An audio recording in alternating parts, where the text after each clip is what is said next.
আসসালামু আলাইকুম। আমি আপনাদেরকে দেখাবো বারবিকিউ। এই যে পোল্ট্রি মুরগি, ব্রয়লার, যে মুরগিগুলোকে আমরা কেটে সুন্দর করে ধুয়ে নিয়েছি এবং পানিটা ঝরিয়ে নিয়েছি। পানিটা ঝরে দেখুন, এই যে মাংসগুলো আমি দিয়ে দিচ্ছি। ব্রয়লার মুরগি একটু বড় বড় করে সাইজ করেছি।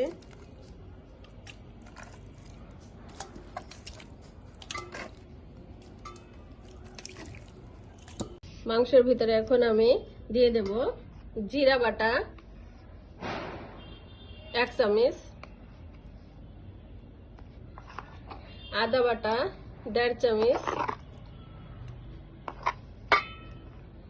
রসুন বাটা 1.5 চামচ,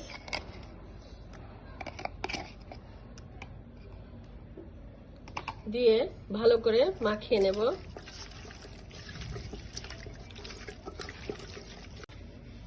এখন দেব লবণ,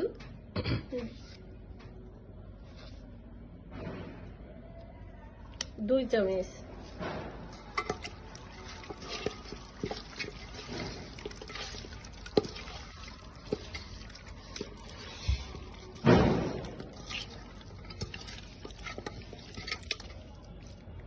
তারপরে দেব শুকনো ঝালের গুঁড়া 2 চামচ, টক দই পরিমাণ মতো এক পোয়ার মতো দিয়ে দেবো, 1 পোয়ার মতো টক দই।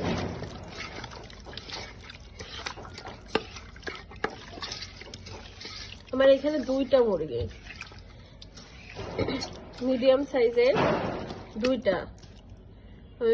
গোশগুলোকে মিডিয়াম সাইজ করে কেটে নিয়েছি।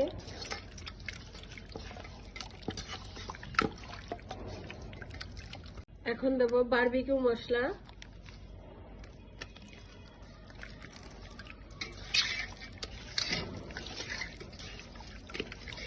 দিয়ে দেব বারবিকিউ সস,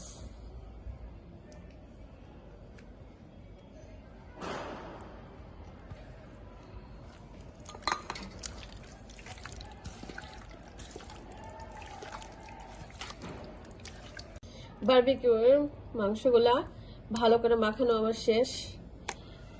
আমি এখানে টক দই এবং লেবু দেওয়ার জন্য দ্রুত মাংসটা সিদ্ধ হয়ে যাবে। এখন আমি 2 ঘন্টার জন্য এটাকে একটা ঢাকনা দিয়ে ঢেকে রাখবো। তারপরে 2 ঘন্টা পরে আমরা বারবিকিউটা করব। কয়েকটা দারচিনি এবং এলাচ, 3-4 টুকরো দারচিনি এবং এলাচ দিয়ে মাখিয়ে রাখবো।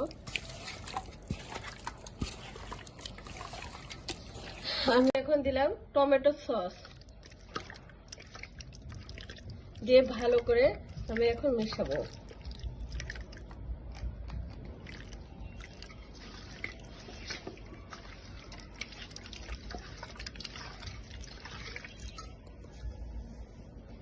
দেব এখন ঘি,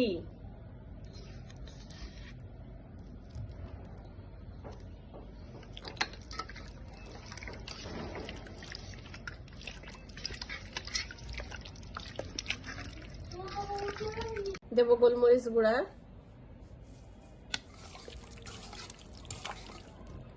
দেব সস, টমেটো সসটা। আমি মাংসটা মশলাগুলো সব মাখিয়ে 2-3 ঘন্টার জন্য রেখে দেব। তাহলে মাংসের ভিতরে মশলাটা যাবে এবং অনেক দ্রুত বারবিকিউ হবে। বেশি সময় নেবে না, মাংসটা দ্রুত সিদ্ধ হয়ে যাবে।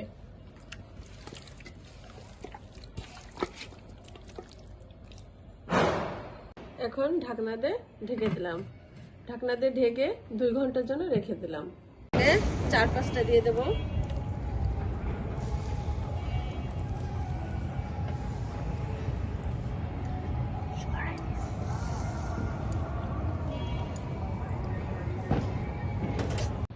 ওই পাশে এখন নাই, শোন না তোর ওই পাশটাই পরে গান লাগে।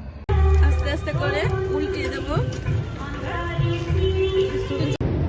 ওইটা করো, ওইটা করো। দেখুন আমাদের বারবিকিউ করা শেষ। সকলে বারবিকিউ হয়েছে।